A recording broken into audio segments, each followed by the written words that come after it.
People who work at super fancy hotels, what kind of stuff happens that management doesn't want people to know about? They're a weirdly popular place to commit suicide. Have a nice last meal, some nice entertainment as the swan song, then die in the comfort afforded by 5-star accommodation, safe in the knowledge that someone will find the body and they won't be left lying on the floor of their own home for 7 months before somebody notices. I think actually most people who do this, do so to avoid a loved one finding them. This is the same reason why so many do it in their cars. It's often both. And oftentimes someone has no close loved ones to find them, so they need to arrange it. Well, if you really must know, my comment was based on someone who did it in their car, so I wouldn't be the one who happened upon him in that condition.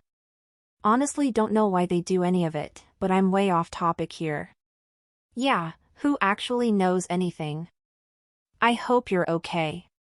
Thanks. I'm carrying on. It's pretty common to have a dead guest. There's a standard procedure for it, and we take care of it quietly. I was once waiting for an elevator in a hotel pretty early in the morning. The doors opened and reflexively I started to get on. But it was filled with EMTs. A stretcher, and the hotel's general manager. He politely suggested I wait for the next one. The patient had an oxygen mask on, with some tubes leading, somewhere. Later I noticed that the ambulance pulled off without the siren and waited for a stoplight. I suspect he was dead all along, and they just made it look like he was unconscious and getting treatment. I used to work as an EMT, as well as in a hotel. I've seen both worlds, lol. But no lights and sirens doesn't necessarily mean the patient is dead. It could mean the emergency is over. Meaning, adequate care is being provided by qualified medical help, and going code 3 to the hospital doesn't bring any greater reward than just going code 1. Then what's code 2? Code 3 is lights and siren, code 2 is lights only, code 1 is as soon as possible. At least in many districts it is. During housekeeping, hotels use different colored cloths to wipe your drinking glasses, cutlery, toilets and sinks to avoid contamination. They just didn't bother separating these cloths after wiping and moving to the next room. Yeah, that's just like in my office. Cleaning lady has different cloths for desks, kitchen, toilet, etc., but only one bucket with water. Reminds me of how during COVID the drive-through workers had to wear gloves. Hand over payment, to gloved hand, touched register, leaned on counter, wiped forehead, grabbed food back, passed to customer. So, basically no actual change in risk factor, just now they have gloves on so the virus gets to ride on a gloved hand instead of a bare hand. Genius. I read somewhere that gloves actually make restaurants less sanitary because people don't take the same precautions as they would without them, namely frequent hand washing. Yes, exactly. I find it comical when people overreact about gloves in certain situations, not realizing it's worse.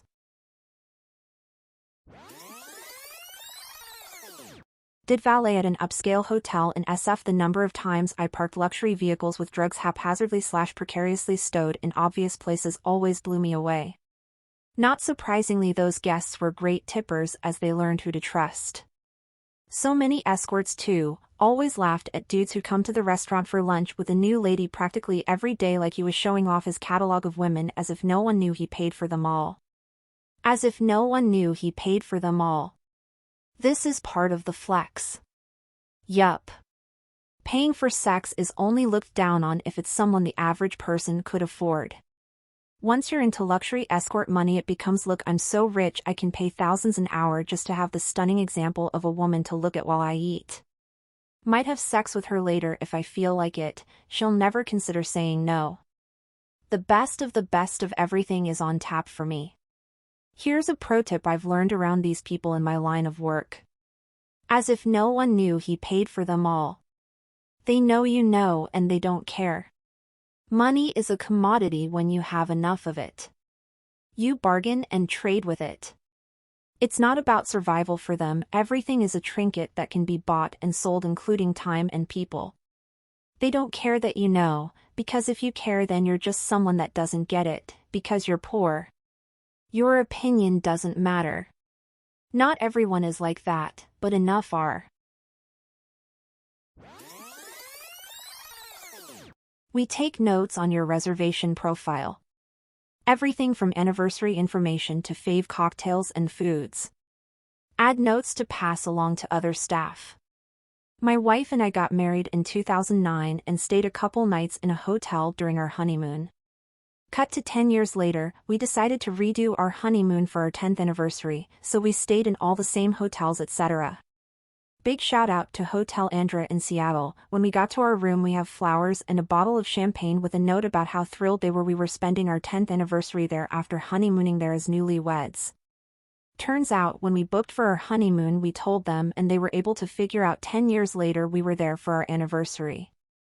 If we redo this trip a third time, I will 100% make it a point to stay there again, if it's still open. I want to know what my notes were from my honeymoon where I got a really bad stomach virus.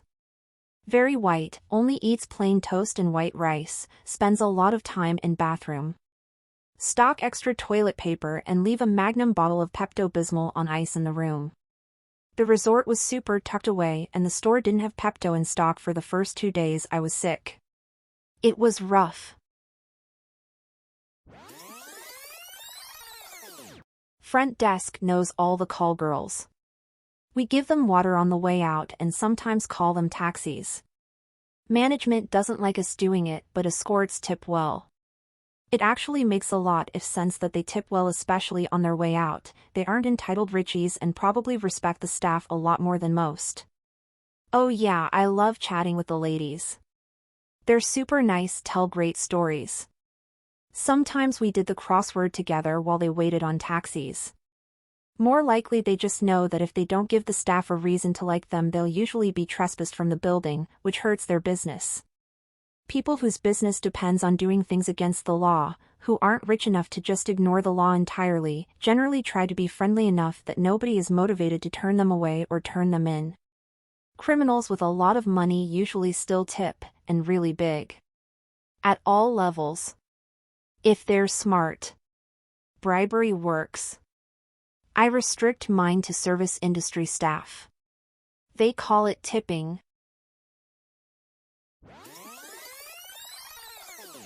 Most front desk staff receive training to recognize and help prevent sex trafficking. Interesting. I didn't know this. There was a story on Twitter a year or two ago about this hotel somewhere in USA being accused of sex trafficking. Scary to think of. I just started at a hotel as a housekeeper and they gave us a personal alarm that clips on your belt loop. It's a lot more common than you'd think. Just within a short distance from where I live there are several hotels known to be frequented by sex traffickers and their victims. Hotels train the desk staff to report this stuff so they don't become the next hotel somewhere in the USA being accused of sex trafficking. It's a liability thing. If they don't stop it when they see it, it creates problems for the business. Those alarms are great for housekeeping staff. Another solution is to work in teams of 2 for rooms with guests inside them. Congrats on your new job.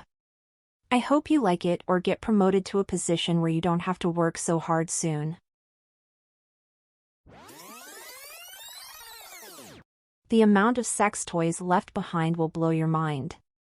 Call me stingy, but if I put down money on gear, you'd better believe it's coming with me when I check out. Super fancy hotel patrons can afford to just replace it. Depends if you're flying out. Better to dump them than have them pulled out by the TSA. Which should be the object of the next AskReddit. Also depends whether you went on the trip with your significant other or not. Stingy chap above would probably just run them under the tap. Yes, that's just a joke.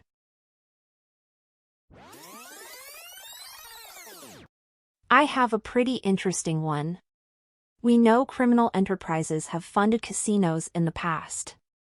I worked at Revel Casino, now Ocean, in Atlantic City before and after its opening. One thing they kept mentioning in our onboarding was that the triads were funding the casino. I thought it was super strange that these execs were just openly telling brand new hires. Probably a deliberate lie. You're much less likely to skim the hotel if you think the triads will come after you. I worked at a triad-owned resort/casino, not in the US, and they were pretty hush-hush about it. The foreign execs of the property knew, but the only locals who knew were the local bodyguards. How'd you know? He was an exec. Or a bodyguard.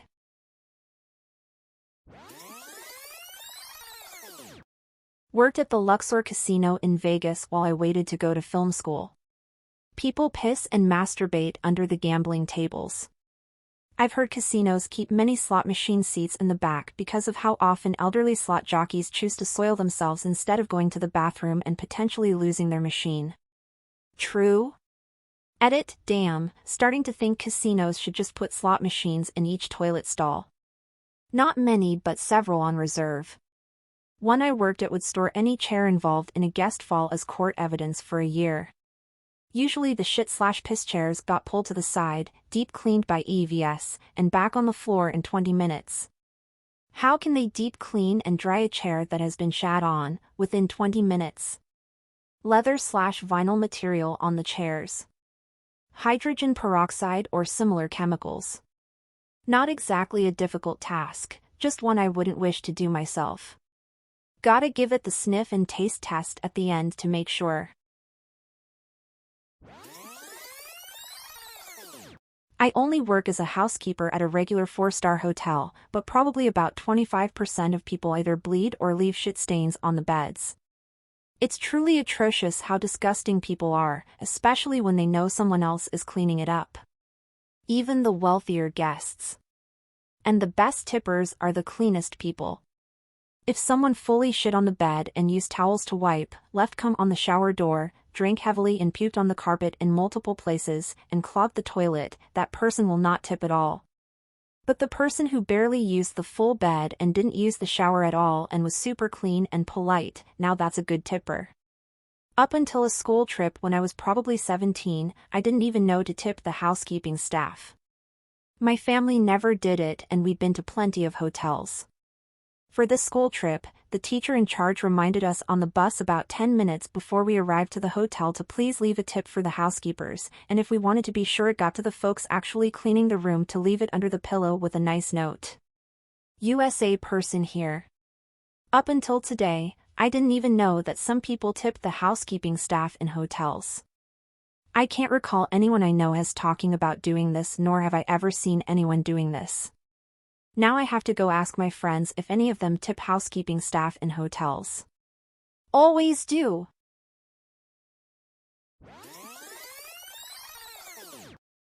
A family member used to work at Opryland Hotel in Nashville. Yes, it's super fancy. For about a year, they had a phantom shitter. As in, random dumps left in random places.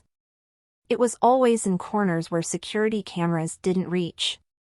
They figured it was an employee, and had some ideas, but never knew who it was until someone left and it stopped.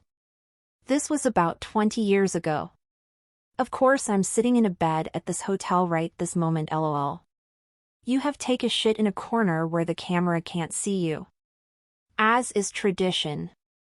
X-Files moment. He's back. They have to. Otherwise they'll die in their sleep. The curse of the phantom shitter. Please like and subscribe for more daily content.